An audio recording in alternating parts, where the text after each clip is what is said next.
Welcome. Today's explainer dives into Habakkuk Chapter 1, a wild, ancient text tackling human suffering and divine mystery. So, what happens when a prophet puts God on trial?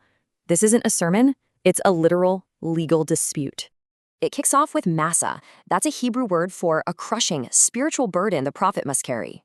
Habakkuk looks at Judah, his own people, and sees an absolute, devastating breakdown of society, total chaos. He's furious. He yells violence like a mugging victim, basically accusing God of just ignoring the mess.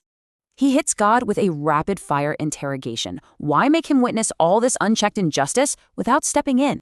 Because of God's silence, the law literally loses its pulse. Justice gets completely perverted and flipped upside down. Then God actually answers.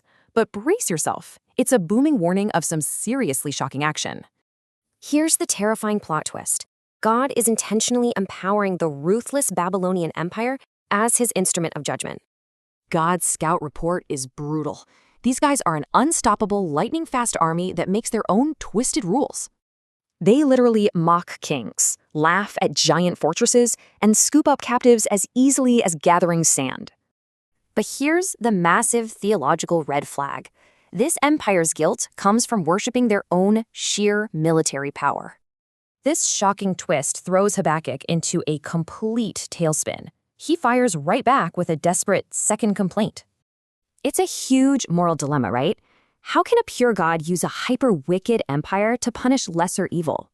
He uses this powerful metaphor. Humans are defenseless fish, totally unprotected from these massive, deadly predators.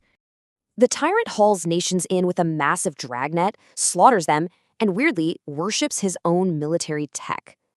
This leaves us sitting in agonizing tension, the mystery of divine silence, harsh methods, and deep moral conflict.